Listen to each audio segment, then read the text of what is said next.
Te doy la bienvenida nuevamente al canal. Para mí es muy valioso tenerte aquí el día de hoy. Rubén Oseguera González, también conocido como El Menchito, es un ex narcotraficante nacido en San Francisco, California, el 14 de febrero de 1990. Hijo de Nemesio Oseguera Cervantes, líder del cartel de Jalisco Nueva Generación CJNG y uno de los hombres más buscados de México. Rubén ocupó un lugar de alto rango en la organización criminal. Se cree que trabajó como segundo al mando del CJNG bajo el liderazgo de su padre y que se encargaba de dirigir las operaciones internacionales de tráfico de drogas. En febrero de 2020, Rubén Oseguera González fue extraditado a Estados Unidos, donde enfrenta cargos por tráfico de drogas y asociación delictiva. Si es declarado culpable, arriesga una condena de cadena perpetua. El CJNG es una de las organizaciones criminales más poderosas y violentas de México y se ha expandido en los últimos años a nivel internacional. Sus operaciones de narcotráfico y lavado de dinero han llevado a enfrentamientos violentos con otras organizaciones criminales y a la muerte de miles de personas. Por eso hoy te quiero invitar a que escuches con mucha atención lo ocurrido con el legado del Mencho. ¿Cómo continúa su hijo el negocio criminal? Pero antes de empezar, me gustaría pedirte que te suscribas al canal, dejes tu like y actives la campanita de notificaciones para que no te pierdas ninguno de nuestros videos. Rubén Oseguera González tiene varios alias, entre ellos Rubén Garaví González, el Junior, el Rubencito, el Rojo, el Niño y el Menchito. Su último apodo es un diminutivo del apodo de su padre, el Mencho, que proviene de la derivación fonética de su nombre Nemesio. Su madre, Rosalinda González Valencia, es la hermana de Abigail González Valencia del cartel de los Cunis. Su padre, Nemesio Oseguera Cervantes, alias El Mencho, es el líder del cartel de Nueva Generación de Jalisco, CJNG, y uno de los hombres más buscados de México. Oseguera González tiene dos hermanas, Jessica Joana y Laisha. Según fuentes del gobierno mexicano, Oseguera González actuó como el segundo al mando del CJNG, justo debajo de su padre. Fue presuntamente el responsable de administrar las operaciones de CJNG en la compra y venta de estupefacientes desde América del Sur a México. También fue acusado de coordinar las ventas de gasolina robada en Jalisco, liderando a un grupo de sicarios que mataron a personas que se negaron a trabajar con el CJNG, supervisando una línea de sicarios responsables de proteger el territorio de CJNG en Jalisco y Colima de bandas rivales como los Caballeros Templarios y los Zetas, y la gestión de los activos financieros del CJNG. Desde 2013, las autoridades mexicanas estaban investigando una línea de cabina telefónica pública y dos teléfonos celulares vinculados con líderes de alto rango del CJNG. Según informes de inteligencia, una de las líneas móviles recibió una llamada del stand público de un vecindario de Jardines Universidad en Zapopan, Jalisco, lo que provocó una investigación. En la tarde del 29 de enero de 2014, uno de los teléfonos móviles se localizó mediante geolocalización en un barrio de Zapopan antes de que se fuera de servicio. El Ejército y la Armada decidieron enviar una unidad de fuerzas especiales desde la Ciudad de México a Zapopan para investigar el incidente. A las 3:30 am, el 30 de enero, la unidad de fuerzas especiales allanó una residencia en el barrio Patria Universidad y descubrió a Oseguera González durmiendo allí. Cuando las autoridades derribaron las puertas, Oseguera González se despertó del fuerte ruido, saltó de su cama, corrió a su patio trasero y subió la pared posterior para llegar a la propiedad de su vecino. El 1 de febrero fue trasladado al Centro Federal de Readaptación Social número 1, también conocido como el Altiplano, una prisión de máxima seguridad en Almoloya, en Juárez, Estado de México. Las autoridades confirmaron que fue arrestado debido a los cargos pendientes de lavado de dinero, tráfico de drogas y posesión ilegal de armas de uso exclusivo militar. Se declaró inocente y afirmó que trabajó en la construcción y que era vendedor de autos desde que tenía 16 años. También afirmó que heredó propiedades de su madre después de que ella las compró cuando era más joven y las puso bajo su nombre. En respuesta a la operación militar que resultó en el arresto de Oseguera González, hombres armados del CJNG arrestaron 3 autobuses y los incendiaron en toda el área metropolitana de Guadalajara. No se reportaron muertes ni heridos. El Consulado de los Estados Unidos en Guadalajara envió una advertencia a los ciudadanos estadounidenses de la ciudad y les pidió que no viajaran a la parte sur del área urbana, incluidas las principales carreteras que conducen al Aeropuerto Internacional de Guadalajara. Recuerda que si te está gustando el video, puedes suscribirte, dejar tu like y darle a la campana de notificaciones para disfrutar nuestro increíble contenido. Una vez que concluyeron los ataques, el gobierno mexicano pidió a los civiles que mantuvieran la calma y reanudaran sus actividades diarias. Las autoridades declararon que permanecerían en alerta en toda el área de Guadalajara por otras respuestas violentas del crimen organizado. Ediciones. El 16 de octubre de 2014 fue liberado del Altiplano, pero fue arrestado de nuevo inmediatamente al salir de la cárcel por miembros de la AIC. Fue liberado porque un juez del Estado de México lo absolvió de los siguientes delitos: posesión ilegal de armas de fuego, armas de uso exclusivo del ejército, uso de recursos de origen ilícito y delitos contra la salud pública. Una vez que estuvo bajo custodia, luego lo llevaron a las instalaciones del Aceido y lo encarcelaron allí durante 2 meses mientras la PGR trabajaba para que su jurisdicción iniciara un juicio en su contra.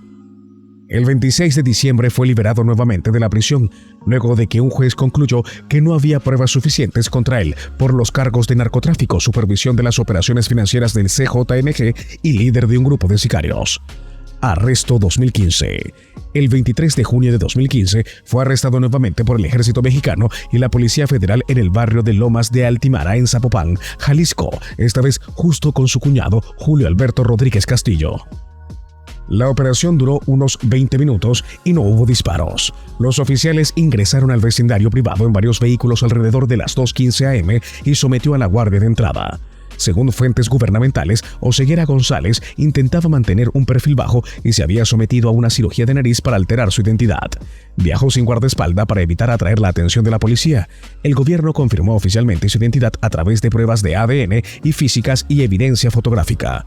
En el momento de su arresto, lo buscaban por su participación en el crimen organizado utilizando recursos de origen ilícito, lavado de dinero y secuestro. El gobierno alegó que cuando Oseguera González fue liberado de la prisión el año anterior, se reincorporó al CJNG y comenzó a administrar sus operaciones de narcotráfico internacional. Una vez detenido, fue enviado a la Ciudad de México y trasladado a las instalaciones de Aceido, donde dio su declaración formal cuando llegó al Aceido a través de un helicóptero de la Policía Federal de Black Hawk con francotiradores vigilaba las instalaciones. El 27 de junio, un juez federal de Toluca emitió una orden de arresto contra Oseguera González. Luego fue trasladado a la prisión del Altiplano. La defensa de González argumentó que su cliente fue detenido por motivos ilegales debido a que algunos de los cargos por los que fue arrestado fueron absueltos por un juez, lo que causó un doble riesgo. La PGR respondió a este argumento diciendo que las acciones del juez no significaban una resolución absoluta de los cargos impuestos. El 1 de julio de 2015, un juez federal del Estado de México ordenó la liberación de Oseguera González después de concluir que las pruebas en su contra eran insuficientes y que se había violado su debido proceso. El juez declaró que cuando Oseguera González fue arrestado en junio, los oficiales no tenían una orden de arresto en su contra y entraron a su propiedad privada sin autorización legal. También declaró que el detenido estuvo bajo custodia por 9 horas y sin un abogado antes de ser enviado al Departamento de Justicia. Cuando el juez consideró que las autoridades no habían probado que Oseguera González estaba involucrado en el crimen organizado, fue liberado. Esta fue la tercera vez que fue liberado en menos de un año. Sin embargo, cuando Oseguera González fue sacado del altiplano, fue arrestado nuevamente por la PGR que tenía una orden de arresto pendiente contra él. Según fuentes gubernamentales, fue buscado por su participación en el crimen organizado y por participar en la desaparición de 2 personas en el Tepalcatepec, Michoacán. Fue enviado de nuevo a las instalaciones del Aceido en helicóptero y escoltado por un helicóptero Black Hawk armado. El 3 de julio, un tribunal federal aprobó la solicitud de la PGR para mantener a Oseguera González bajo una detención preventiva de 40 días mientras las autoridades trabajaban en la recopilación de más pruebas contra la defensa. La solicitud se llevó a cabo como parte de una investigación del Aceido contra Oseguera por su presunta participación en el secuestro.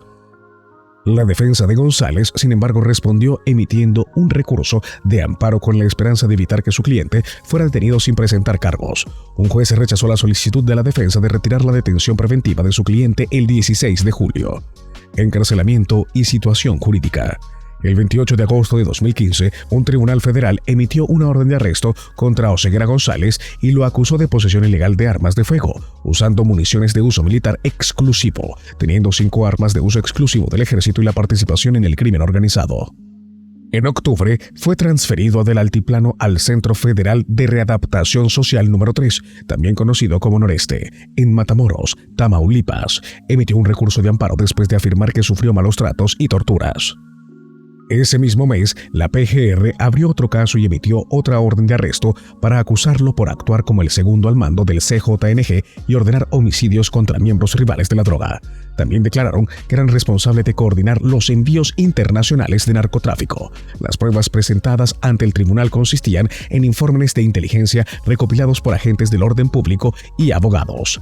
El 4 de noviembre, un tribunal federal lo acusó de tráfico de drogas junto con otros 5 presuntos miembros del CJNG. A principios de 2016, emitió otro recurso de amparo para solicitar un traslado de vuelta al altiplano. En febrero de 2016, sin embargo, fue trasladado al Centro Federal de Readaptación Social número 13, en Miahuatlán de Porfirio Díaz, Oaxaca. Su defensa respondió preparando un recurso de amparo para las supuestas violaciones contra su cliente. El 30 de junio, la PGR, a través de un juez federal en Toluca, emitió una orden de arresto en su contra y lo acusó de posesión ilegal de armas de fuego, usando municiones de armas exclusivas del ejército al estar en posesión de al menos 5 militares. El 22 de agosto, la sentencia de amparo por maltrato y tortura emitida meses antes fue anulada por un juez después de hablar por el personal de la prisión, quien negó su participación en tales violaciones. El 10 de noviembre, un juez aprobó la solicitud de Oseguera González de recibir una visita conyugal. El acusado afirmó que el personal de la prisión le había impedido hablar con sus abogados en el pasado. El juez no comentó sobre este asunto. Proceso de extradición. El 3 de febrero del año 2017, el Tribunal de Distrito de los Estados Unidos para el Distrito de Columbia emitió una orden de arresto contra Oseguera González. La Administración de Control de Drogas, DEA, declaró que había estado involucrado en la importación y distribución de narcóticos en México y Estados Unidos. Desde 2011, la DEA declaró que Oseguera González tenía varios otros alias, entre ellos Rubencito, El Rojo, El Ruso y El Niño. Para terminar, quiero decirte que, según el informe, el 16 de octubre de 2018, el Departamento de Estado, Tesoro y Justicia de los Estados Unidos anunció una medida de aplicación de la ley conjunta contra el CJNG y publicó las acusaciones previamente selladas de Oseguera González. El informe señala que entre 2007 y febrero de 2017 fue responsable de importar y distribuir narcóticos en los Estados Unidos desde México y de usar armas de fuego durante y para tomar represalias por sus actividades de presunto tráfico de drogas. El gobierno estadounidense confirmó que la extradición de Oseguera González estaba pendiente. Fue extraditado a Estados Unidos en 2020. Muy bien, esto sería todo por el video de hoy. Si te gustó, no olvides dejar tu like y suscribirte para ver más contenido. Me despido y nos vemos en un próximo video. Hasta pronto.